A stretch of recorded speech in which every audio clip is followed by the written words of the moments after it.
I'm Nina. I'm a type designer, typographer, code person. I like to work at these intersections. And this is a font. It's a typeface. Oy, oy, oy. Sorry. I forget this is an audience that knows the difference. As a typeface, I just am finishing up. And it started out with a mistake. As you can see, this is clearly very wrong. And I'd like to talk a bit about why and what the background to that is. Is if we look at what our Latin letters usually look like, we can look at these pretty much across type history, at least certainly since the invention of movable type. There are a lot of parameters that can be varied. You know, stress axis varies, the contrast amount varies, of course, weight varies, serifs vary. But there's one thing which is really amazingly constant, and that is that we make the verticals thicker than the horizontals. This is true across styles, across eras, across the centuries, really. And the interesting thing is that as soon as you look at other writing systems, you realize that this doesn't have to be this way. This doesn't have anything to do with how our eyes work or how, you know, it's basically a convention. And it's a convention that is not only very pervasive in type history, but that has actually gotten stronger. Because like the very, very early book types actually had very low contrast, and then we tend to think of the evolution from old styles through traditionals, transitionals, to modern faces in terms of the thin bits getting thinner and contrast getting higher because paper was getting better, etc., etc. But if you look at a direct juxtaposition of two admittedly extreme examples, we can also see the history of Latin type in a way over the first few centuries as a continual erosion of the horizontal and an increasing stress on the vertical. So this is a rule that is so pervasive and so serious and so just everywhere that I figured I had to put it in all caps and Latin and with a triple border. It's like verticals are thicker than horizontals, full stop, but of course the very typeface this is set in negates this. So we tend to think of our design space in terms of, well, some of us like to think of our design space in terms of, you know, a few axes that we vary and along which we move, but there's certain parameters that we just don't question. And maybe this cube could have a backside that looks like this, and that we just don't visit. Of course, like every rule, this rule has been challenged and questioned and broken again and again. And to my knowledge, the first time this happened as like a kind of a conscious act was around the beginning of the 19th century. So of course this is like early industrialization. Letters are beginning to not just quietly communicate content, but this is, you know, you have to imagine like posters start being a thing, advertising starts being a thing, and people who make letters are suddenly trying to come up with all these ways to make type more eye-catching, more special, more distinct from everything else that's out there. So in a time when the emphasis on the vertical was kind of very, very dominant, people start chopping serifs off or making them really big or making them really thick, making letters with no contrast or indeed making letters with reverse contrast, as a certain Mr. Caslon did in 1821. So this is really reversed contrast in the literal sense. Everything that's supposed to be thick is made thin. Everything that's supposed to be thin is made thick. And of course, it looks completely ridiculous. I'm always reminded of this guy. It's like, it's a complete like remapping of proportion, a remapping of the hierarchy of the shape. Things that we think of, like structures that we think of as weight-bearing and important to the essence of the letters are suddenly spindly and thin, and the things that we think of as little appendages suddenly get huge. And it was not very popular. And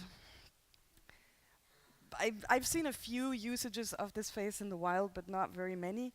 They kind of stayed a little bit in this novelty corner. I think of it personally as similar to a lot of the kind of postmodern experimentation. It's like somebody had to do this, somebody had to go all the way. Not because that was useful, but because it opened up a space. I want to just point out that reversed contrast is a terrible term, and I think we need a new one.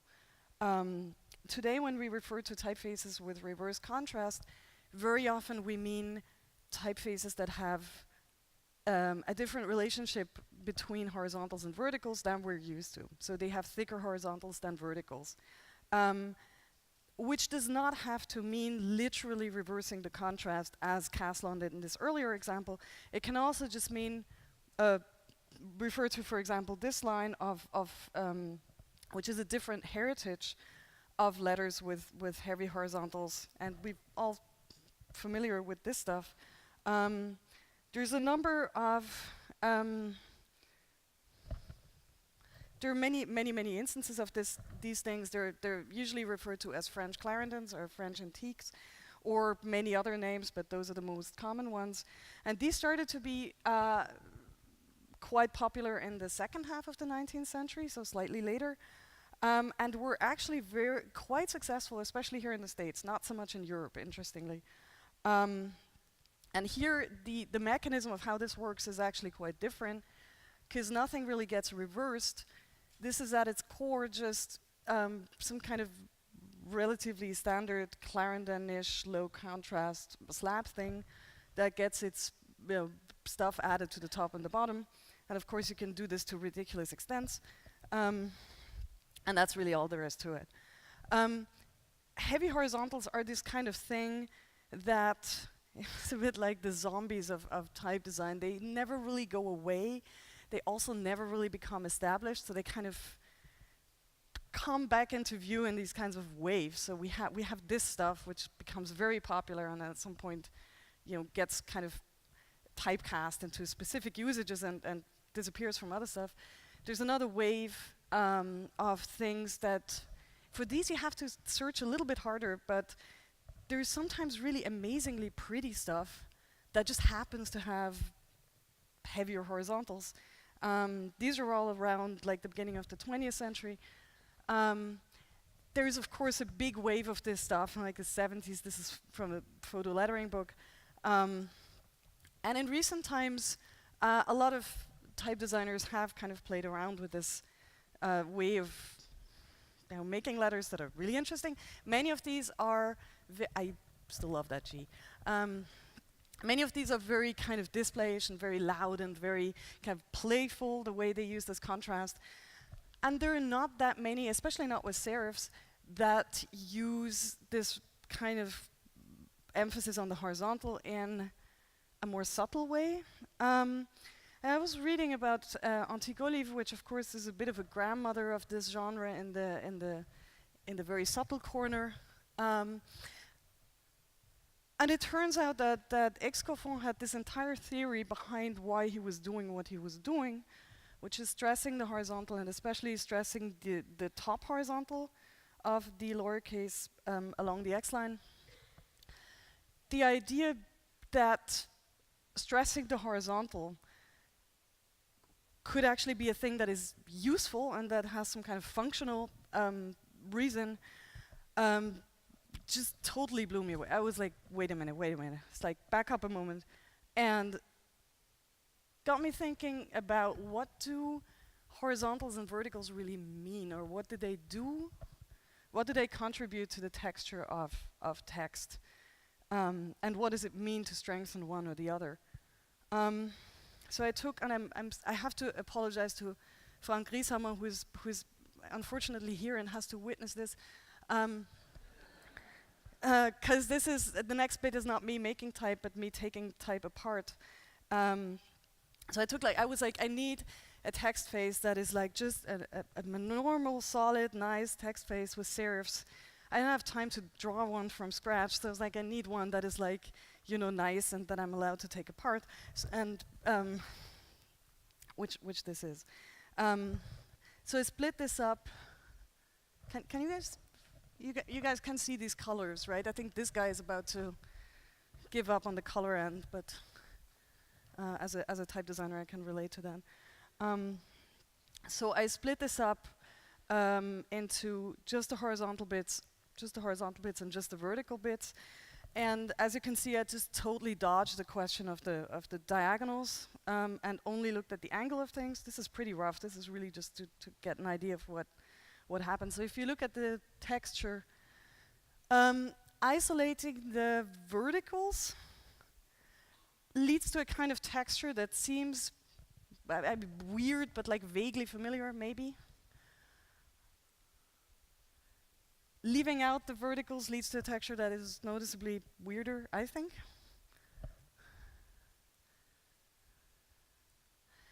And with looking at this, I'm a horrible musician. I played a piano when I was a kid, but I love music. I always listen to music when I work or when I do anything else, which isn't very often. But looking at this, I can't help but think of this as, in musical terms, where this would be kind of the rhythm section. You know, you have these kind of very rhythmical pattern of verticals that kind of structure the line, and this is kind of telling you what the words actually are. This is more like the melody and the things that tie it together.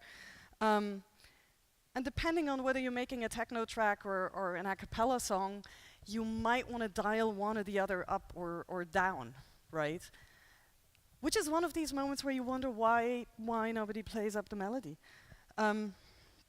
So that's the one thing I wanted to point out. The other thing I wanted to point out is that horizontals are not very evenly distributed in the alphabet. So you have some annoying letters like A, G, E, S, and so forth that just have a lot of them. And so those just have a lot more going on in the horizontal department than things like an I or an L. And I have no idea if I have time for tangents, but I was wondering about this thing. When you have an M or an N, lowercase, you obviously also have, variable number of verticals, but because our letters are written in a horizontal direction, unless you're making a monospace, you can just space that out. So there's no problem with making an M wider than an N and maintaining that rhythm, which obviously in an A or an E, you can't just selectively make it taller, to fit all your stuff in. Which made me wonder is like what would have happened if our script was a vertical script that had equal widths instead of equal heights, and then we'd end up with lowercase a's that are really tall. Wow. There's so much amazing stuff out there. You just have to think about it. So from this, I would kind of take away a number of things that, indeed, if you strengthen the horizontals, you get these kind of train tracks, right? You get these very, very strongly connected lines. You weaken the rhythm of the verticals, and you're going to have some issues making the texture more or less even, because, like I said, some letters have more horizontals than others. So this is a project I started at Type and Media. I went back to school a few years ago, and I really literally started out with a mistake. We had to make like a calligraphic Dutch style text face, and actually starting with calligraphy, I'm a terrible calligrapher. My angle was too steep, and the horizontals kind of got a bit too thick, and I thought it looked really cool, and I was just curious if I could pull that off. So that became kind of this project, which was to make a serif text face with just subtly stressed horizontals that wouldn't look like something from a cowboy movie, wouldn't look like it just had black stuck on top on bottom of like normal letters, and most importantly would not just look weird and special and ooh, look at me, I'm doing things differently, but actually work in text as well. This is what I ended up with. So there's a lot of cheating going on everywhere in this.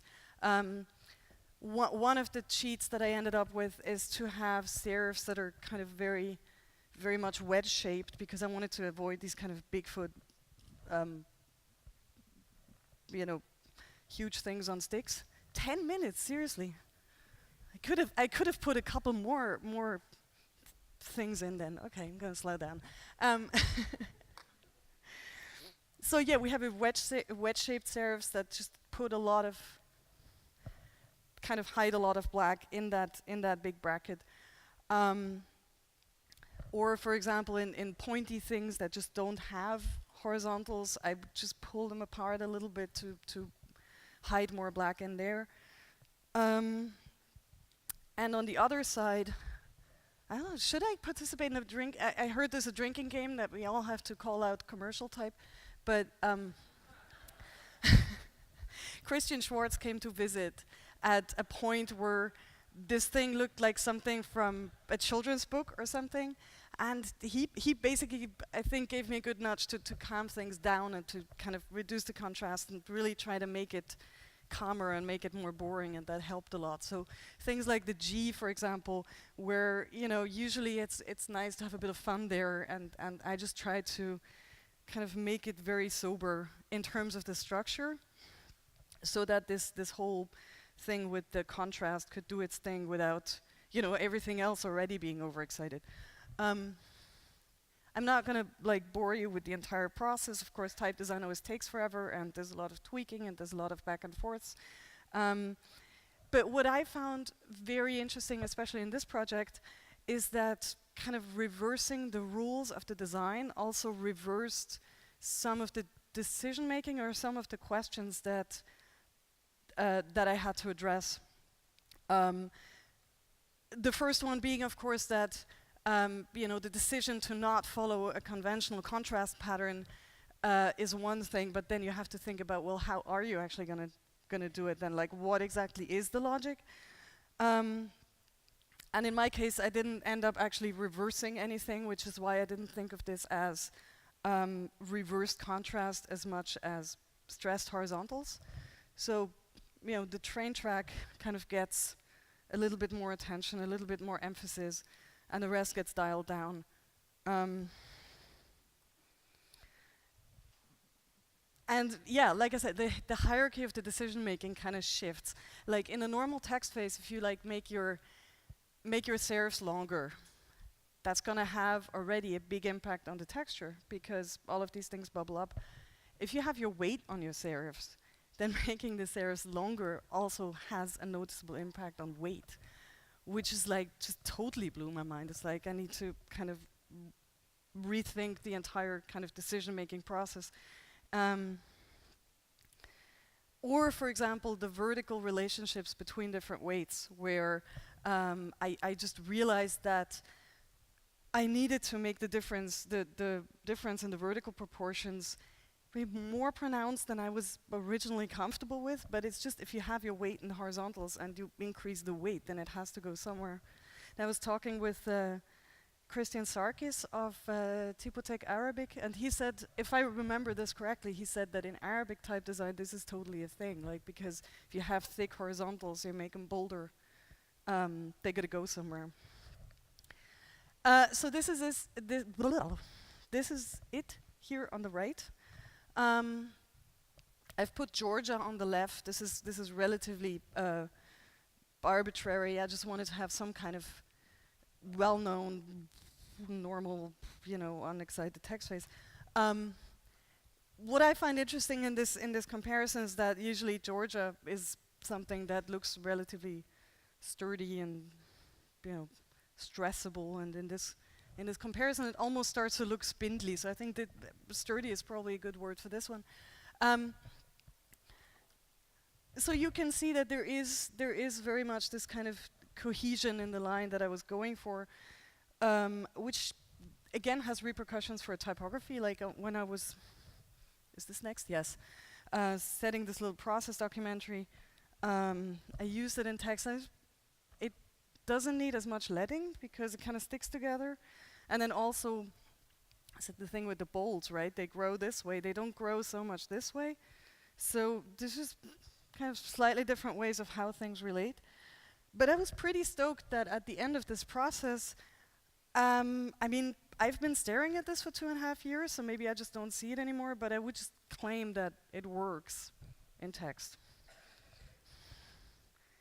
So, which is kind of, frankly, just kind of, I was almost hoping it wouldn't work, because after like a typographic history of not doing things this way, maybe it shouldn't actually work, but it kind of did. I have to apologize to Eric too, because Eric actually, I think, is not a big fan of reverse contrast, but this is, and he said this in a different context, but it's a bit of a mantra that I took away from Type and Media, is that if you have this kind of vague idea, and you keep kind of turning it around in your head, then maybe you should just try it and see what happens, and then you can evaluate it. And maybe a large part of how our type has developed is just built on assumptions that certain things don't work. What, 3 or 5? Okay. Is just built on certain assumptions that certain things don't work. But in fact, maybe they do, and maybe we should try that more often. And the other thing is the thing about breaking rules, which kind of has this kind of sexy nimbus of being, oh, you know, I'm a rebel, I'm doing things differently, which frankly I'm not that interested in either, because like I said before, like breaking a rule, deciding that you're not going to follow it, is incredibly easy. Like that moment, it takes exactly 2 seconds, like unless of course you have a client and so forth, that's a whole different story. But breaking the rule is the easy part. The hard part is actually coming up with new rules, because when you make a typeface, or probably really any design project of any kind of complexity, what you're really defining is the rules and the politics that makes this multitude of things go together, belong together, and play off each other. And that's the hard part, defining those. And of course, if you forego kind of pre-defined models, then you're only making this part harder. And the third bit that I'd like to end with is that if you do break a rule, personally, I'm not so excited about this kind of very ostentatious, very kind of, shatter the rules, and you don't have to go like full castle on Italian. Maybe stuff doesn't have to be flipped on its head to find something new, but the breaking of rules can actually be done in a very, very gentle and quiet and constructive way. And I think then there's so much out there that we probably can't even imagine yet. Thanks.